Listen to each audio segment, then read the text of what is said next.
Hello, everybody, and welcome back to another episode of VGC Reflections. My name is Aaron Cybertron Zhang, and I'm joined by my good friend Markus Thatter, and we are here for another episode as we basically reach the halfway point of Regulation H. We've got a lot of things to talk about, including the Louisville Regional Championships, which took place just this past weekend. But first of all, Markus, how are you doing, man? Yeah, hi Aaron. I'm a little bit got a little cold, but other than that, I'm feeling good. It's crazy to think that we're already at the halfway point of this regulation. I don't know. It feels like it's one of those formats that could be going on forever, kind of like in the old days when we had like the same format for an entire year. But yeah, excited to see what will come out at the next couple of events, and of course, what came out of Louisville. How are you doing yourself?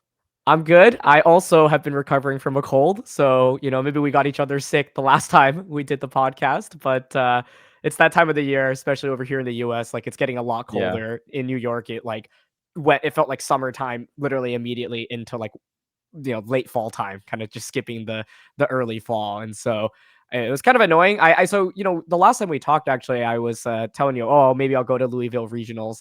I ended up Yeah. not going, and partially it was because I wasn't feeling like 100%, and I still had a cough at the time.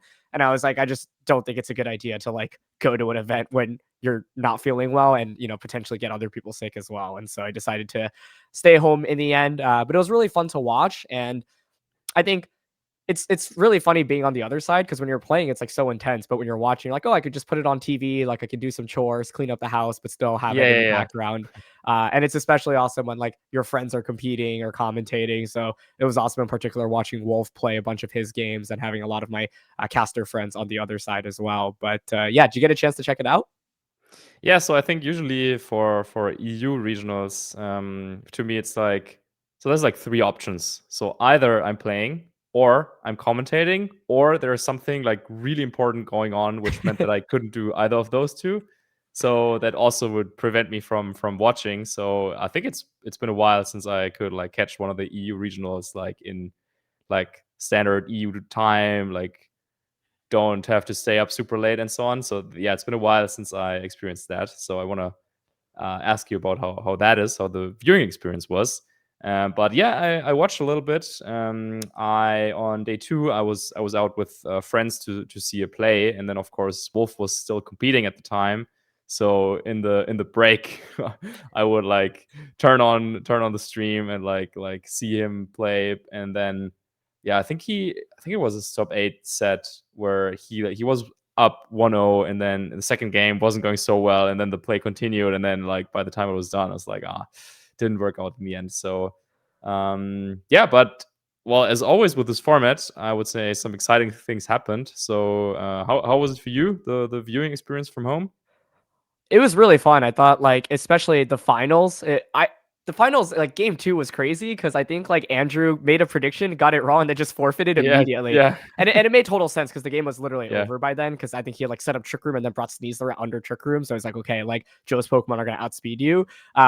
But I thought it was awesome. Like Andrew, a newer player who got second at regionals in Indianapolis last year in the beginning of Rec G, and then bringing a team that we had already talked about in the previous Yep. podcast because this team finished in second place over at, it was, I think, Dortmund Regionals.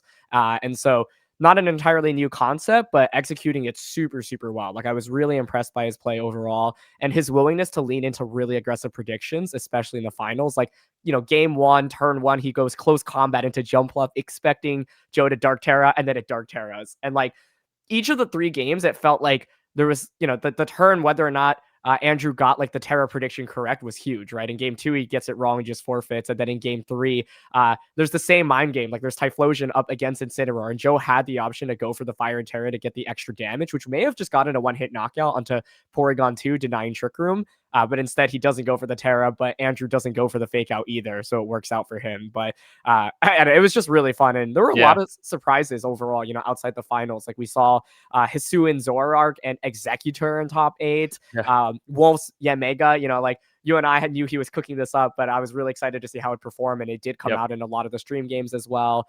We saw, like Steel Terra Dondozo. That's something you and I were talking about as something that maybe had some more potential. So that made it all the way to 9th place as well. So always fun to just see like what the top players decide to bring and what new players, make a name for themselves. And this tournament had a little bit of all of that.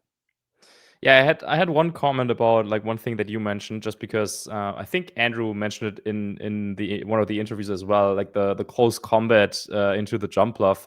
I think he said he was like covering it with close combat and ice beam, so he That was makes like sense. doubling the Yeah. slot, and he was like fine either way.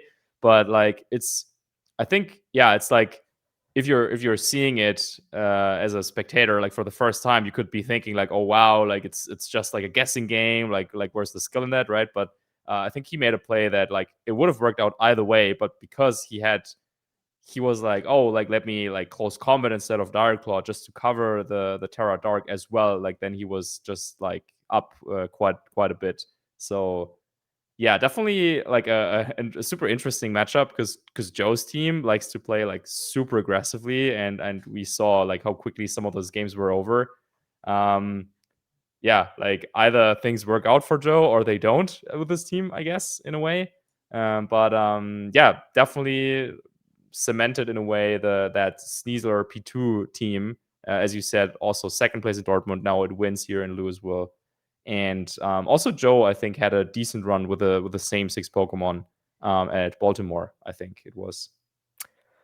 Yeah, it's interesting because coming out of Baltimore, I think we talked a lot about like Porygon 2 Ursaluna as, the team to really beat. And now a lot of players kind of opted for the Garchomp, on these compositions. And I think like the maybe downside of the Porygon 2 Ursaluna comp is that it relies a lot more on Trick Room. Whereas with this team, you can go like Sneasler, Garchomp, for example, and then just immediately go for coaching and then do a lot of damage. Sneasler with that Flying Terra as well, just enables for a much faster mode. And there are a lot of powerful attackers, right? Sneasler in itself really good. Garchomp's really good. Porygon, if set up correctly and you get a good download boost, is really good. And then Nasty Plot Golden Go felt like such a critical piece of Andrew's team as well, especially seeing how he piloted it. So this concept isn't like completely new, but I think now people are realizing, okay, I don't always have to just use Ursaluna with Porygon. So I expect this team to definitely stick around and, be added to the meta. Joe's team, on the other hand, I think like we've seen Sun a little bit, but I think Joe is one of those players that has so much experience using the jump bluff, the eject pack Torkoal, that it's not the easiest composition to use, right? To your point, and it's like, I think it's like there are a lot of things that could go wrong, right? You like miss a sleep powder. Jump Bluff is a Pokemon that can go down fairly easily. Typhlosion in particular, I think, is difficult to use because you have to deal with like the threat of Sucker Punch from King Gambit, for example, and that's one of the most common Pokemon in the format. A good defensive Terra can stop Typhlosion from doing a ton of damage, and then you can just get knocked down in return. If you lock into Eruption and you take a ton of damage, then you're in a really awkward spot the next turn as well. But I love seeing Joe use something like this. I think he tweeted about how he went into Louisville just wanting to get some practice for LAIC, which of course is coming up in a month. And then, I'm sure finishing second place, like he's over the moon with it and coming so close to winning too. Yeah, I mean he had to keep on winning up until the finals so he could get the maximum amount of practice games. Like that makes total sense, right? I mean, that's so funny. Yeah, exactly. Like what better practice than to literally maximize the number of games you can play possible in a tournament. Yep. Did he play in the play-in round in Top Cut? Ooh, I'm actually not sure. That's a good question. I'm trying to see if we can check. Oh, he did. He did. So he literally had the maximum amount of games. I have his like match history pulled up on Lab Mouse right now, and it was really impressive because he started 3-2. So yeah, like lost a couple of games early on, and then had this crazy win streak. Let me count: 1, 2, 3, 4, 5, 6, 7, 8, 9, like 9 wins in a row in order to or is it 10 wins in a row? Yeah, 10 wins in a row before losing to Andrew in the final. So really impressive. I mean, Joe's just been such an outstanding player. Like, if you ask me who are the most impressive players in the last few years, like Joe's definitely on top of that list, having made it to so many regional finals, winning regionals, top 4 at EUIC, NAIC, Top Cut Worlds, in 2 years in a row. And then I think he was really close to making day 2 this year as well, losing the win in day 1. And so, yeah, really, really impressive showing by him as well. I don't think that Sun team will be still like super popular, but if you told me Joe's going to bring it to LAIC and he's going to like top 4 or top cut the event and maybe even win the whole tournament, I'd be like, okay, yeah, that makes sense. Yeah, I think it's exactly when there's like a combination of like team and player, and it's Exactly. like unique thing where it's gonna be out there, but is it really worth like preparing against that team if there's really only like one, maybe like someone else is as crazy as Joe and wants to try it out. But the round 3 notably I think was on stream as well, where he I think was losing against this Corviknight from Lorenzo, who I believe finished top 8 in Baltimore. Yep. So yeah, that was a fun set as well, where like Corviknight was beating the double fire types on Joe's side.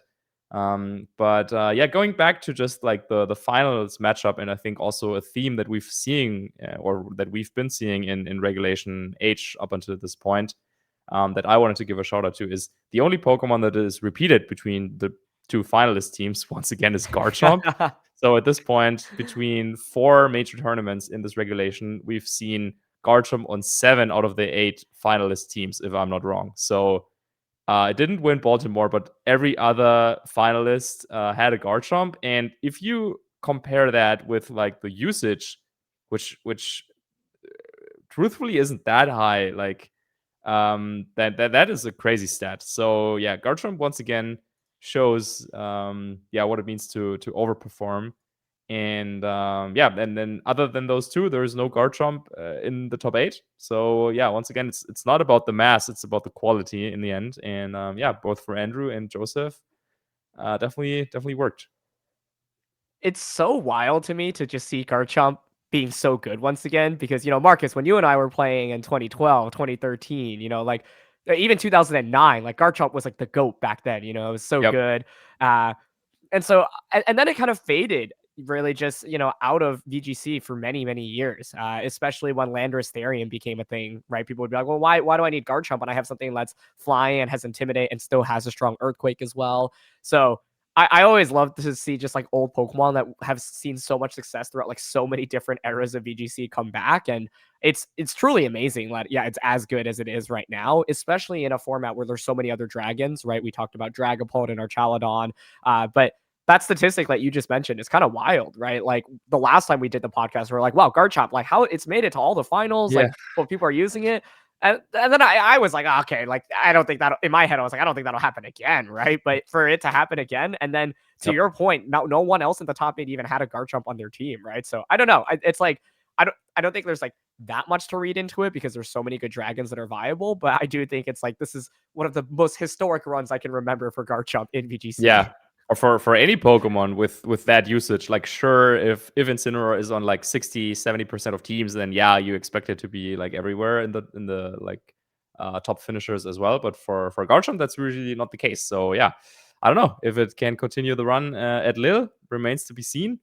Definitely a Pokemon to look out for. And since the beginning of this regulation, I have an idea for Garchomp. I still didn't test it, but I have like a secret set that I want to try at some point. So Ooh. maybe we'll see that or we'll talk about that at some time at some point. It's not gonna be after Lille because I won't be playing in that one. But maybe Gdansk I think is the next one after that. Okay, so you all have to tune in. Hope that Marcus makes it onto stream with the Garchomp spice that he's Well, been cooking I don't up. know. I need to test it first. I Okay, don't have a team. It's just like one Garchomp set that I haven't seen anyone else use and that I think could be good. So I want to try it out. But we need to see. let us know, what you think Marcus is cooking up, and if you have any secret Garchomp techs as well. Maybe you want to save them and not reveal them to the world quite yet because there's so much potential in it. But I'm eager to see what you're cooking up, Marcus. But I'm not going to ask you to reveal it right now because I'd rather see you win a regionals with it. Yeah. And then finally, well, we'll see about the winning part, but I'll try. But finally, one thing that I wanted to give a shout out to in this format, and it reminds me quite a bit of like something like 2017 or 2014 in that is that we have this limited decks and we have well established team compositions, but if you have a look at like some of the top teams, usually you don't have like the exact same 6 Pokemon all over again. It's like, oh, like maybe some people are using the same like 4 or maybe even 5 Pokemon, but if I'm looking at this like top cut here, and I don't know if you have like the full list pulled up still. Like, Yep. we need to go like way down until we have like a repeat of like same 6 Pokemon. And it might be like 23rd and what was it? I think I've seen that one before. Or maybe not. 23rd wait. being the Paul Chua Gotti team. Wait, I thought I saw nope. Maybe maybe only Yotam and Wolfe are the only ones who have like the repeated exact same like 6. exact same 6 Pokemon. Yeah. That's So really interesting, actually. Yeah, I had not noticed that. yeah, so if you like it or not, the most like common team, quote unquote, does have a Yanmega on it. In this top cut, of course, like there's a lot of like Sneasler and like Rillaboom and some Dragapult, some Kingambit and so on, but it's like everyone has their own like twist on them. Like, for example, we've seen Carrie Dortona, who was using the Choice Specs Dragapult, the same as Patrick, who was featured with on stream with it, I believe. I think they were like building together or something. That's right. Yeah. But so like similar Pokemon, but that like some twists in the sets and so on. And I think that's like really cool that we have a format where like if there was one Pokemon you liked and it is within like the top 20, there's like billions of different ways to build it probably. And like all those different teams might be able to work somehow. So yeah, don't feel like you're like you have to run like a certain 6 Pokemon because it's the standard, it's like well established. No, like even on the rain teams we were seeing some innovation with Riley running the Sneasler, which I mean it's a good Pokemon, right? Like It's who, so who doesn't good, want to have yeah. a Sneasler? But it's not something that was so much established, and now he's here in the top 4, so then maybe that catches on, or maybe people go back to running like Incineroar or Mousehold, like that, like some of the other versions. But yeah, definitely a lot of room to alter some of these slots. If you're getting bored by the same 6 you've been running, then maybe you can just like tweak the slots a little bit. Totally. I think that's such a good point. And when you called out Carrie's team, like I think that was one of the more interesting teams to me because it was a new take on this kind of balancy concept that we've seen, right? Coming out of Dortmund regionals, which you and I covered, it was like everyone was using like the same version of balance, right? Maybe it was like Yeah. Electabuzz over Magmar, but otherwise it was like the exact same Pokemon, right? Like Dragapult, Sneasler, Rillaboom, Primarina. And so it's interesting because then, you would think after that tournament, oh, maybe like that's it. That's just the most optimized version of this team. But like you said, there's a lot of different mix-ups that you can continue to innovate within team building.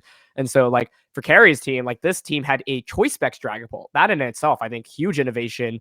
It's something that we had seen before in VGC, but I think in this format specifically, I had not seen it at a high level at all, right? And so like that in itself adds a whole new dimension. Specs Dragapult, of course, has the added benefit of running like Fire Blast, for example, right? So you get good coverage into steel types, which otherwise normally are kind of annoying for Dragapult to deal with. We saw Quiver Dance, Covert Cloak Volcarona on this composition, as well as Mirror Paldean Tauros. And so it's cool because this team, when I look at it on paper, reminds me a lot of like those teams coming out of the regionals we were just talking about, but to now see it have like newer partners around it, I think really cool. Colin Hire, by the way, also finished in top 8 using something similar, where he had Sneasler, Dragapult, Rillaboom, okay, but then there was also the Quiver Dance, Covert Cloak, Volcarona. There was Fisher, Yawn, Wave Crash, Dondozo, so solo Dondozo, and then Electabuzz as well. So, to your point, like I think these teams have been really strong, but like it doesn't mean like you just have to run them the way it is. It's not like this is so optimized that like there's really not much room to change things. And as the meta continues to develop, you'll want to update your teams in order to keep up with the trends. Yeah, and I really wonder what is going to happen now for Lille, which will happen this weekend. Fingers crossed this episode goes up before then. But there's going to be, I think, a lot more of these standard compositions, just because traditionally, I think now in this format, but also in recent formats in Europe, it's felt like some of the top players, they kind of like to use the more trusted, well-established teams, and then like perfect them to a point where they feel comfortable running the same team to at multiple events, even with just some slight changes. So yeah, I wonder if we will see more of that type of team, or if some more surprises will come up. Um, yeah, I feel like as we were calling it out, like the Jumpluff, the Exeggutor, the Yanmega, like even the Cerulege, like there's some really really cool Pokemon in this top 8, and I wonder if we'll have like a similar distribution of like quote unquote cool Pokemon. I mean, who gets to decide what is a cool Pokemon, right? But if we will see something like that as well in Lille or not. Totally. Yeah. My question for you is, and in general, I feel like when I evaluate tournaments and try to understand, okay, where's the metagame moving, I always try to separate it into two pieces, right? I'm like, okay, what are like the more unique one-off pieces that maybe it had a really good performance, but it's not an easy Pokemon to use. It's not something that actually like shapes the meta that much. It's more like this person, like you said earlier, it's the team and the player, right? So like Yep. maybe it's this person really well, but for example, like Exeggutor got top 4 at this tournament. Would I be preparing for Exeggutor a lot afterwards? Probably not, but it's something that I at least would have on my radar now and maybe like think about a little bit, but I wouldn't like completely adjust my team, for example. Whereas the team that won the tournament, I was like, okay, this was already a proven concept. It got Yep. in a big tournament and people knew about it and it still was able to win this entire thing. That it to me is like, okay, I would expect that if a lot of players are scrambling and don't have a team, like, right before Lille, this is maybe one of the teams that they just default towards. So for you, Marcus, I'm curious, like what teams or Pokemon from this event do you think are just like, oh, like, it's good to know about, but I don't need to really like think about too much versus like here are the real needle movers in terms of shifting the meta?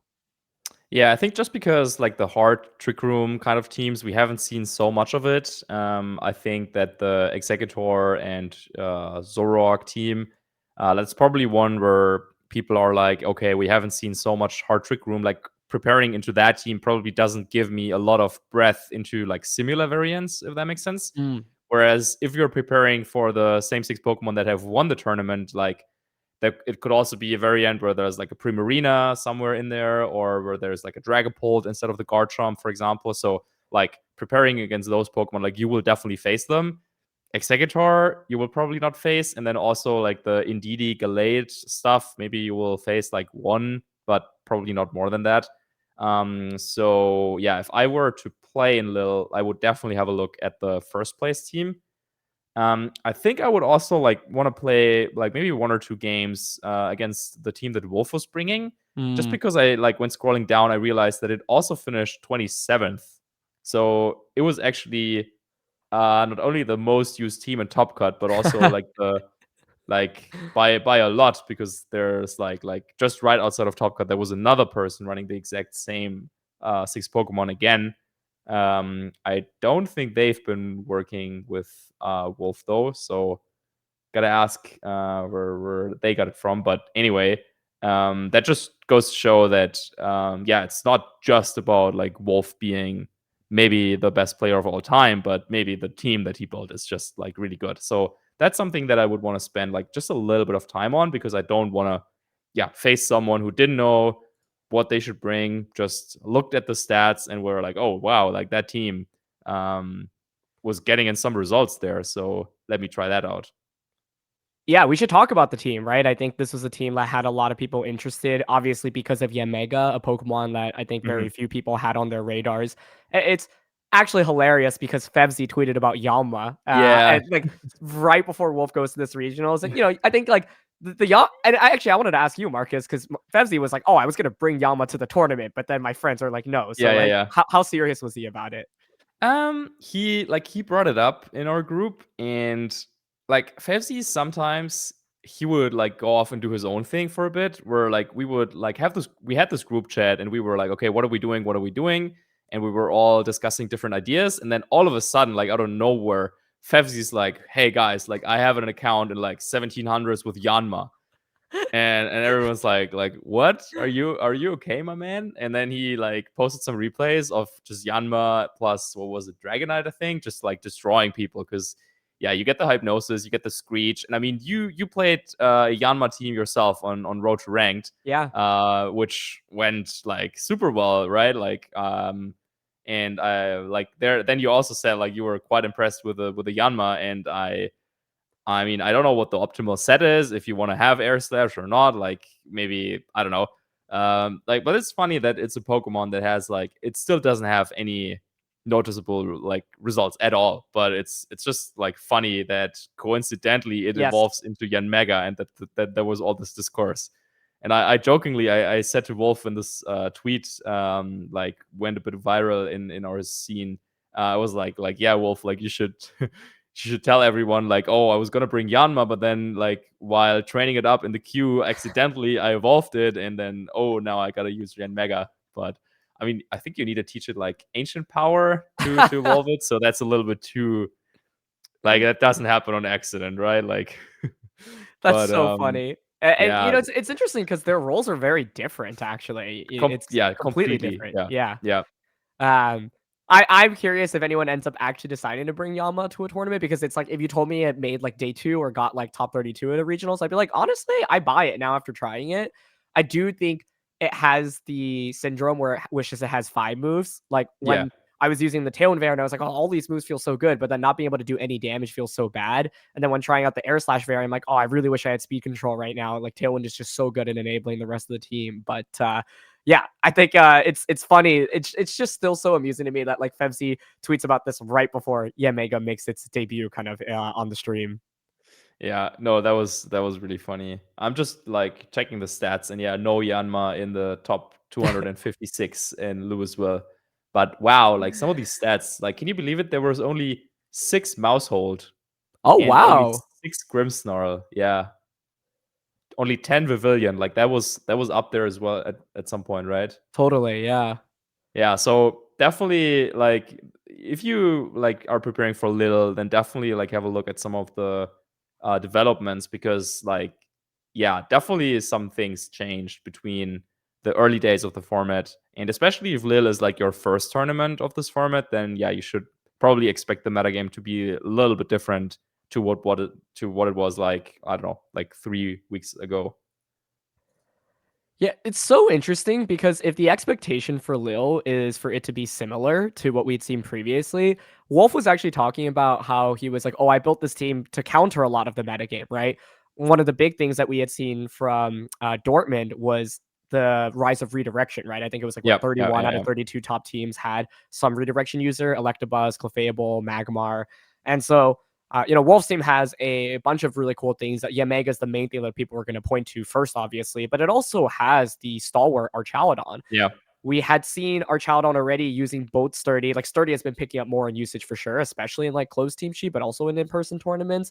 But Wolf opted for Stalwart with Power Herb, Electroshot, and Thunderbolt with Electric Terra. Someone made a joke that they were like, "This is Raging Bolt like at home," which I found so funny. But Yeah. it is really interesting, I think, because Stalwart in theory is really, really good against all those redirection users.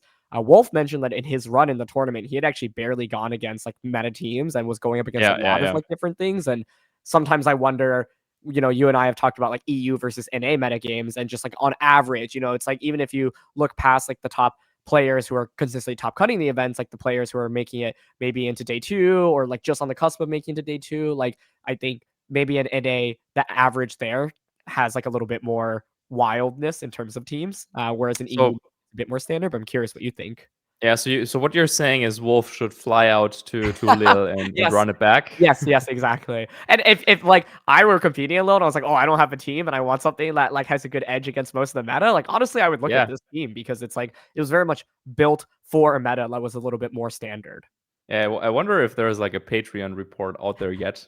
But no, no, I totally agree. I think that's always like the kind of the question you have to ask yourself, like during team building. Like, do you want to try and focus on like, let me call it like pure strength? And I think the team um, that won this tournament, Louisville, like that is just centered around like using some of the best Pokemon, the highest stats, and using them together in a way that they can be used together. Yeah, Or do you want to have something that is more built to countering like some other strategies, like for example the team that won Dortmund, where we had the Sunny Day on the Whimsicott, where we had the Annihilate without any like beat up or anything like that. So you weren't trying to execute your own strategy, but instead you were more trying to put something in front of your opponents, very specific Pokemon that you were anticipating them to bring, and then like have really good matchups into those. And I think yeah, Wolf's team definitely, like with the Yanmega, you can create some very interesting like scenarios or situations with a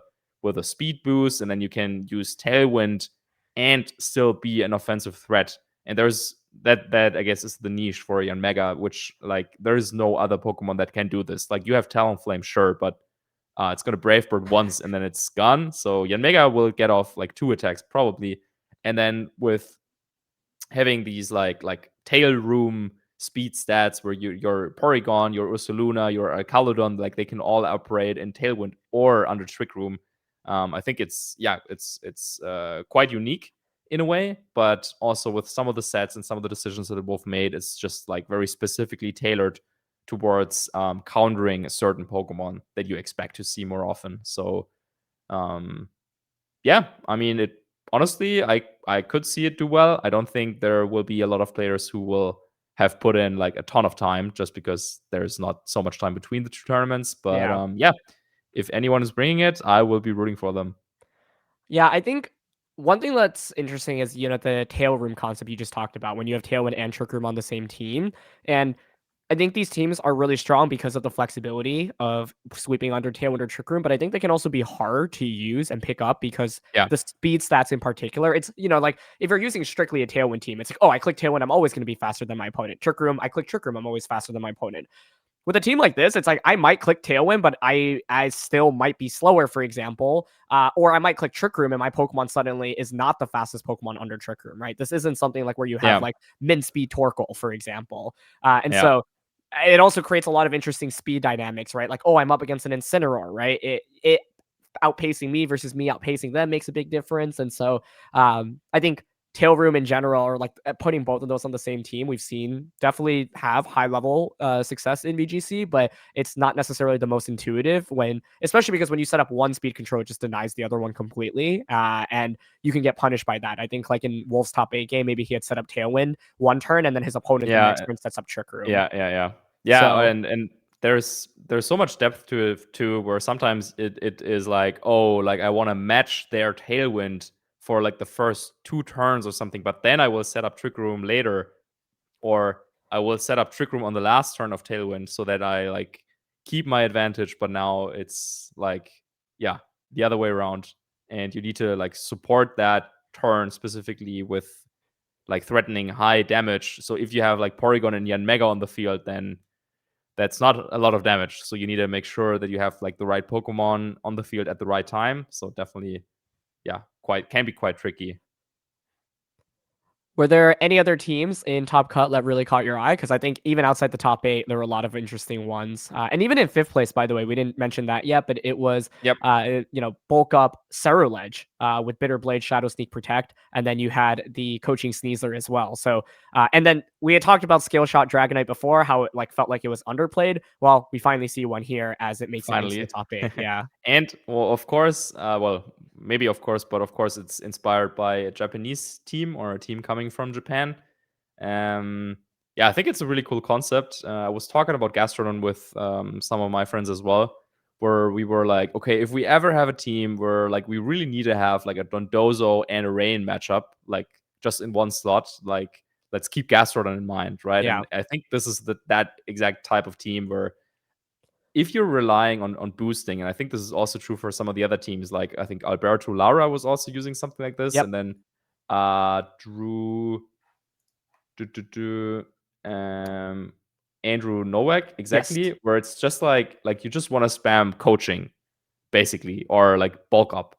But then of course, like what do you do against Dondozo with Unaware? Like I think some of the teams, like Alberto's team, I don't know how he beats Dondozo, but like this team, at least you have the fake out and you have the clear smog on the Gastrodon. So yeah, I think it's a cool concept, because once again, it's like some Pokemon that we have seen on other teams, but now like stuff together, and then you add like the Ceruledge and the Gastrodon, who I would classify as cool Pokemon. Gastrodon is so interesting because it's like won the world championships before, right? At the same time, it's like, Twice. yes, exactly. Yep. It was what Paul Ruiz and Edu that won Yep. with that. Yeah, and it's like it never feels like the carry of your team, right? Because it kind of just like sits there, but it soaks up pressure. And in this format in particular, there's actually a ton of Pokemon that are weak to Gastrodon, right? Like you think about all the steel types, you think about Sneasler, you think about Incineroar, you think about all the dragon types. Like Overpower Ice Beam actually gives you really It's crazy just great, coverage. awesome coverage. Yeah, I was talking about this as well. Like the time we were talking about Gastrodon, because like someone brought it up in our group chat, and I was like, well, Gastrodon won Worlds twice, but like once, like in 2018, it was in a format that was filled with like Heatran, Landorus, Therian. We had what was it, Tapu Koko, like a lot Salamence, of Mega Salamence. exactly, like a lot of hard hitters that are weak to either Earth Power or Ice Beam, and that just cannot touch Gastron at all. And also, Paul was using it with Groundium Z set at the time, Yeah. so very powerful move against also Mega Gengar, as we of course saw in the finals. And then in the other year it won with Edu, then of course there we had Dynamax, which meant that having a really bulky Pokemon that could switch into a Dynamax Kyogre, like there just weren't that many options to do that. And then also, I think with the Yawn set, just like stalling out the Dynamax turns, yeah, it just once again had like a cool niche that no other Pokemon could really compete for. And on this format, it feels like, yeah, like Gastrodon, it can like sit on the field, but what is it really going to do? So I think you need to have like a really good reason to have it on your team. But yeah, it can still perform, as you said. Like it has proven itself like at least twice in previous years. Yeah, one thing I want to talk about with Marco's top 8 team is that it's so good into opposing Rillabooms. I think in my experience using Gastron in this Mm. format, the problem is you don't really want to Terra it, right? Unless it's like you have to, because like it's not going to be the main Pokemon carrying you throughout the game. You look at Marco's team, for example, I think like Grass Terra Ceruledge, for example, really good because it's something that you really want to enable. Fairy Terra Dragonite as well as Flying Terra King Gambit. And what then becomes the problem is I'm like, oh, Gastron's good into like 5 of my opponent's Pokemon, but then they have a Rillaboom. And if as long as Rillaboom is on the field, Gastron's in such an awkward spot because you're just threatened by a super effective grass type attack to get a one hit knockout against you, right? And so what I like a lot about Marco's team is that Rillaboom doesn't like going up against anything else, right? Do you really want to bring a Rillaboom into Dragonite, King Gambit, Ceruledge, Sneasler, even an opposing Rillaboom? Like, honestly, no. Unless you have high horsepower, and even then, it still doesn't feel that good. And Yeah. so it makes a lot of sense to me because like I really like Gastron in this format, and I'm like in theory I feel like it should be really good, but I end up falling in this trap where I'm like I bring it and then it just gets like pinned against Rillaboom and it's in a really awkward spot. And if I've already like committed my Terra, if I'm trying to save my Terra, it just like puts you in a really tough spot. But yeah, I was like just looking at the rest of Marco's team, I'm like, oh, this makes sense. Like I think I would almost never want to bring Rillaboom against this team, and then that means you can bring Gastrodon with a lot more ease, and I think that's great team building. Yeah, I think the rental code and the PokePaste with the EVs is out there Oh, on cool. Marco's Twitter. So if you're still looking for some teams and you want to try out some Gastrodon, then that's where you and of course our listeners slash viewers as well can be directed. And I wanted to try out this team as well. I think it just sounds fun, like just clicking coaching, and there were a few teams like that. Also, yeah, the one from Drew, where it's like, yeah, I just want to like see how it feels because it in theory it just sounds awesome. You just click like protect coaching, coaching attack, and then you have like a really bulky Pokemon sitting there. Of course, it's not that gonna be that easy, but yeah, one a man can dream. It was really cool seeing this team from Andrew. And for those that don't know, he's actually won 3 regional championships. Like he was super dominant a couple generations ago, and then just like stopped playing the game, and then recently came back, and then makes it to top 16 of this tournament. And he was using Metagross, which once again is an old school Pokemon as well. It's funny to me if you told me in 2012, like or 2013, oh, someone has like Magmar and Metagross, I'd be like, oh, okay, that's kind of wild. The Magmar is wild, but I Yeah. could see it. But now here we are in 2024, and someone has a Magmar and a Metagross, and it's still doing very well. So I think that's really cool. And then these versions, as you pointed out, both Andrew and Alberto had the Aurora Veil and Ninetales. For the most part, we've been seeing people use offensive Ninetales, Blizzard, Freeze Dry. The Choice Specs variants will have Moonblast, Dazzling Gleam, Icy Wind, and the Focus Sash variants will have like Encore Protect normally. So Aurora Veil plus coaching plus a really bulky Pokemon like Assault Vest Metagross is just really scary to go up against. Yeah, absolutely. Crazy set against Alberto on stream Yeah. where both of them were just trying to set up their Pokemon with bulk up and got to +6 eventually. So yeah, if you haven't seen that one, I could definitely check it out if you have a little bit of time.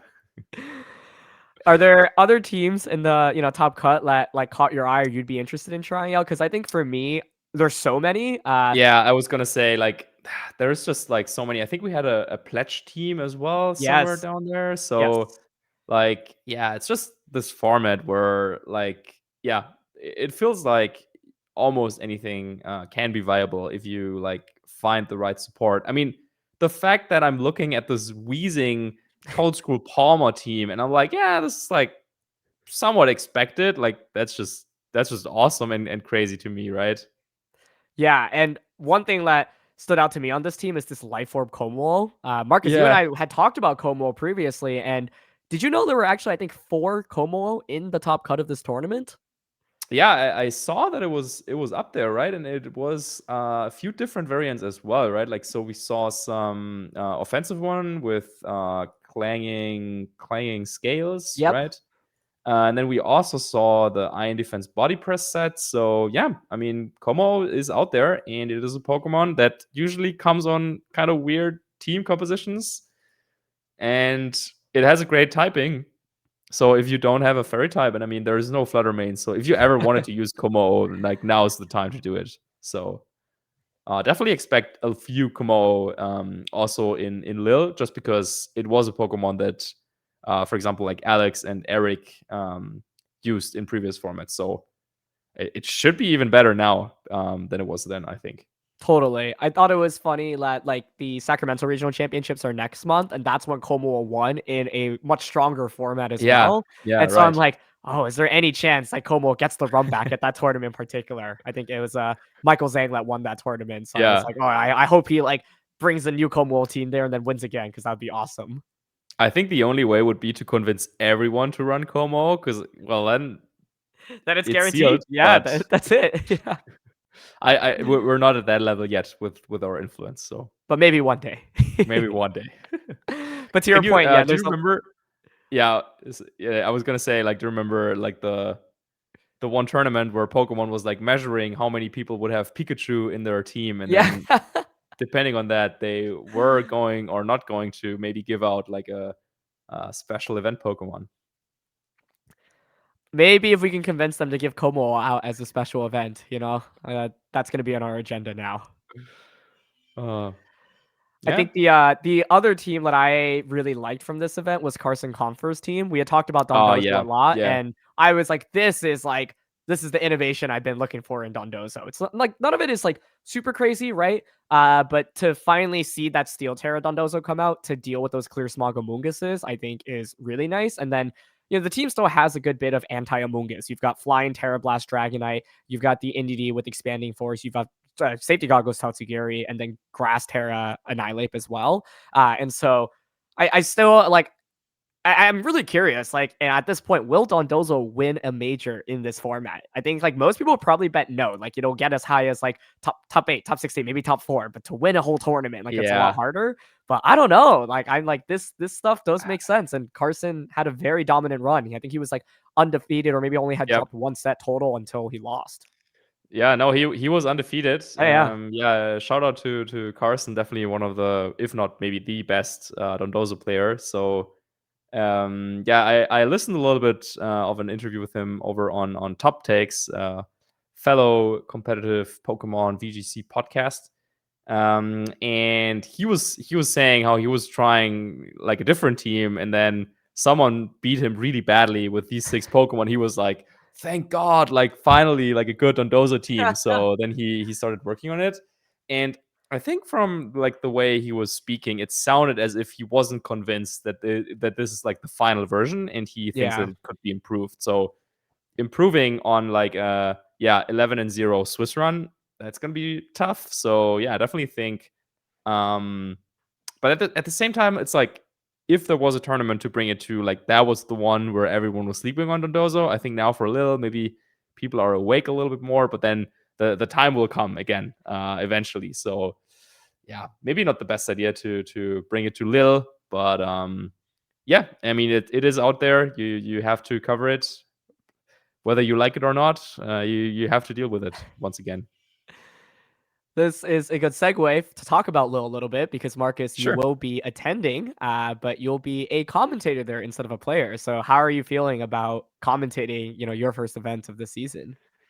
Yeah. So, I mean, last season I commentated 2 events, and this season, I mean, I think the final or like full number isn't out there yet, but I'm hoping to like do at least the same number, maybe focus a little bit more on commentary. I think I've mentioned this on the podcast before. So, yeah, it's gonna be exciting for me to be back behind the desk. I'm leaving tomorrow to get there in time and Oh, everything. wow. But yeah, it's gonna be a great show. I mean, you saw, if you watched Louisville, you saw some of the like decoration that was going on there. So let's see what we will have down there in Lille.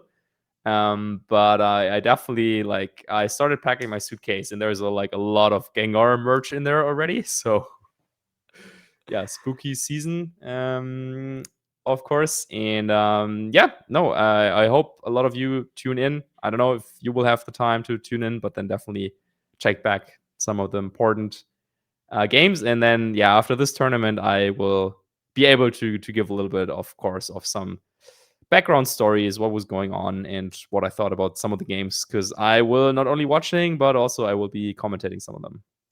So yeah, really looking forward to it.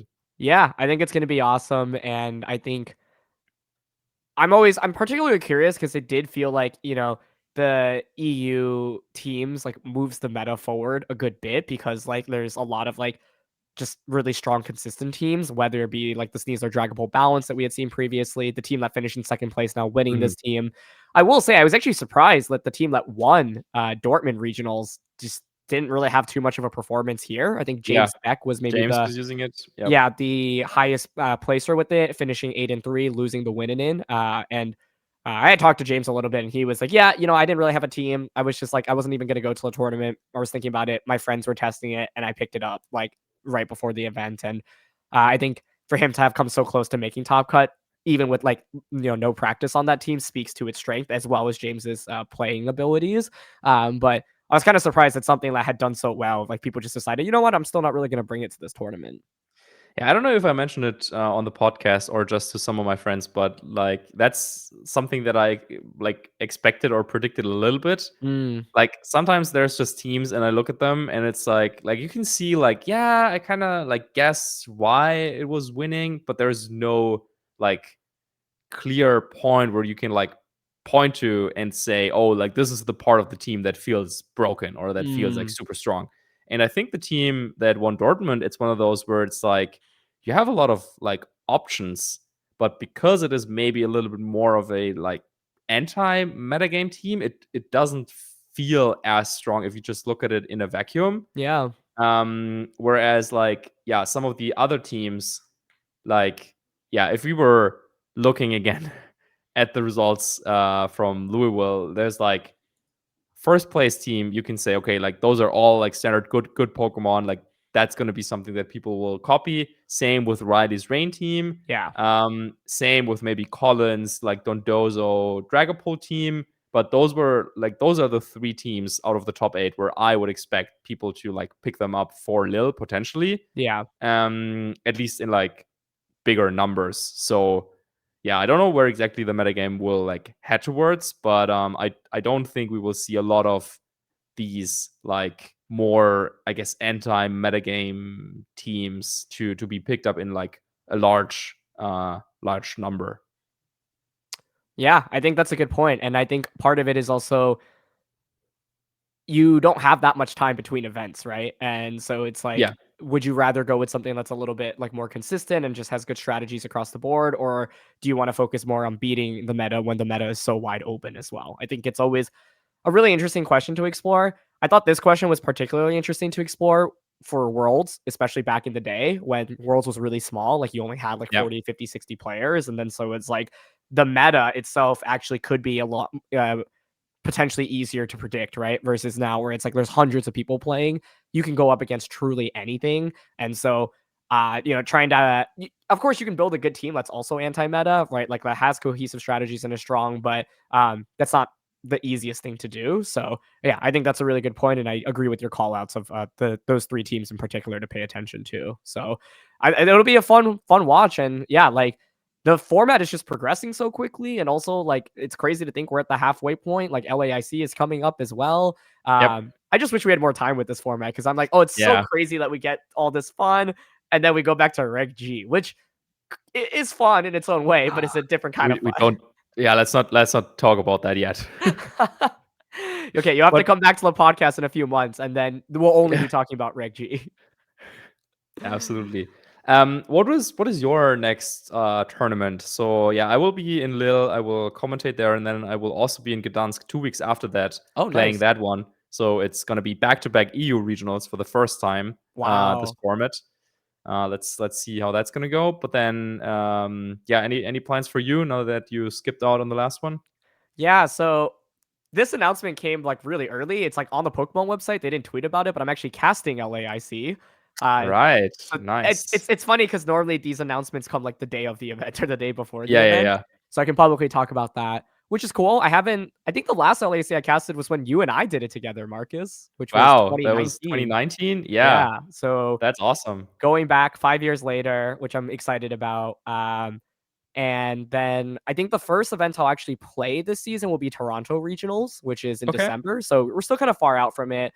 Um, yeah, I think it's interesting because even though the format is really fun, I haven't been like, oh, I like really want to go out and go to these events. I think like Yeah. it's fun watching and just following and like not putting a ton of time into it.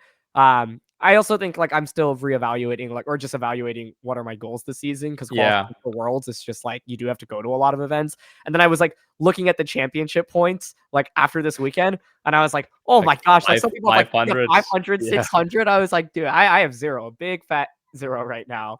And so we'll see. I think like based on how Toronto goes, like I'll get a feel of like, oh, like, am I enjoying Mm. competing? Honestly, Reg G, I feel like because I prepped so much for Worlds, Yep. I wouldn't say like I'm excited to give up Reg H to go back to Reg G, but I was like, at least I've actually built up a really good foundation in that format, despite only playing one tournament in it in Worlds. And even though like Worlds didn't go as well as I would have liked, like I had like hundreds of practice games and like understood Yep. the format decently. So like I think when that comes back, it won't be like, oh, I'm just like learning something new for the first time. It will be like picking up where things were left off.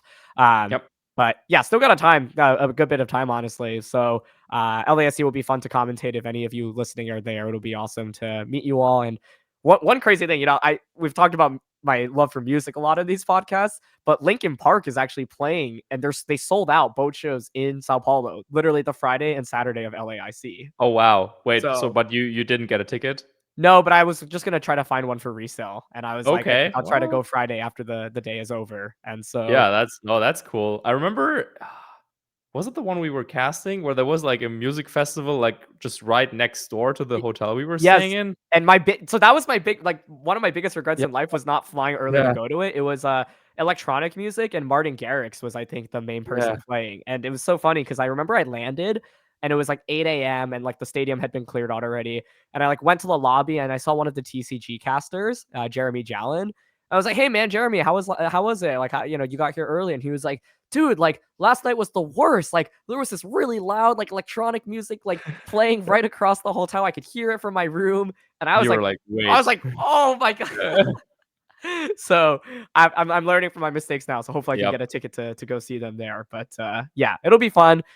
It's been fun just kind of being a spectator and like not being like super involved, but I'm also eager to like dive back in. And I think commentating Baltimore was really fun. I feel like it wasn't at my like level of standard of commentary just because it was like the beginning of the format, but now I've Mm. like played a lot more, watched a lot more. So I'm really really excited for LASC to just try to do as good of a job as possible. Awesome.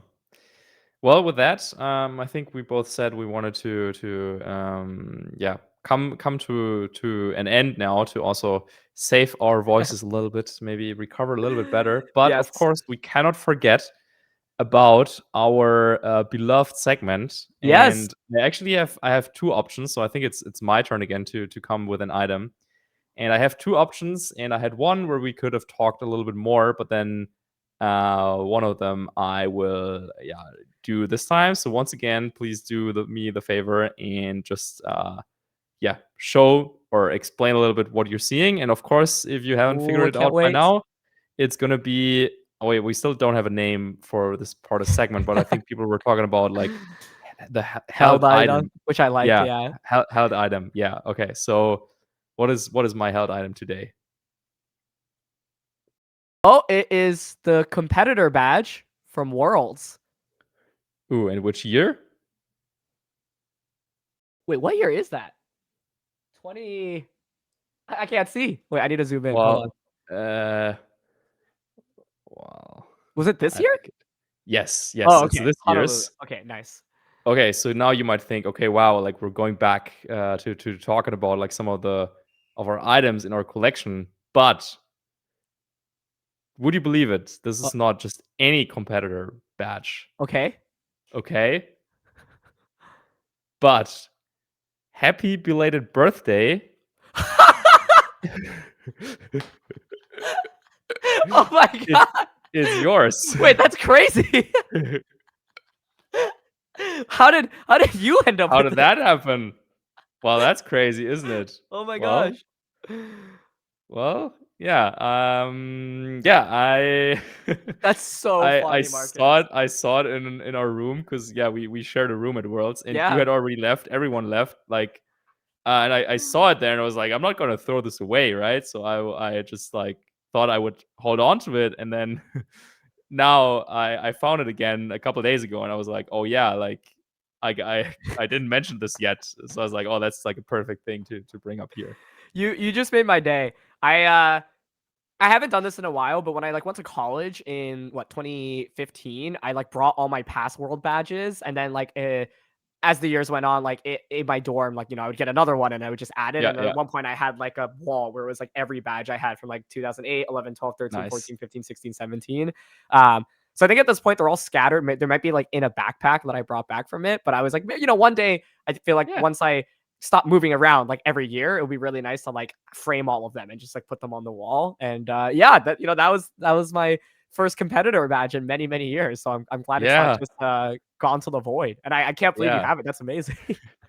Yeah, of course, I didn't want you to miss that because I have the same idea, and I bought a frame already and everything. I prepared everything, and then I was like, huh, like if I do it now, like I might get another one like next year, like when I was doing this. So I was like, maybe I'll wait until I feel like I'm Yeah. like I guess more retired. I don't know. So maybe now would be a good time as I it would be hard to qualify this year. Um, but we'll see. So yeah, next time I'll see you, I will pass that on to you. It is just another motivator for us to finally see each other in person again. But it'll probably be for a while, right? I'm thinking because Well, we unless got you go to you thinking about LAIC, EUIC? Yeah, I think EUIC I should be at for sure. Because So it's early next year. exactly in So February, yeah. Which I'm like, oh, that's great that it's earlier, but I'm like, oh, it's even colder in London during then. So I that's true. can't, That's true. can't say I'm super stoked, but yeah, I guess that's only 4 months from now, so it's not the longest time. Yeah. And I think with that, well, we can talk about all the badges another time. I also have a box somewhere where I have all of them, so we can like, yeah, maybe if you look for yours and you find them, then we can show up and all have like all the badges. Because I also I didn't know what to do with the ones they started also doing them at internationals, of course, at some point, Yeah, and yeah, so yeah. I have all of them as well in the same box. So I have like I don't know, like 20 badges or something. So maybe if you see me like on the podcast with 20 badges, then it's time to talk about them. But yeah, as this was a little bit of a shorter episode, I think we have reached the end of this one. I don't know if there's anything else you would wanna tell our lovely listeners slash viewers. Nope, other than thank you, Marcus, as always, for doing this. It's been so much fun, and it's just exciting to be able to continue to do this for all of you. And of course, thank you to all of you for coming out and listening to us talk about Pokemon, yap a little bit, of course, about things that excite us. And yeah, I think it's just been a very fun start to the journey. I can't wait to do more. Absolutely. So then, this was another episode of VGC Reflections, and maybe see you in Lille.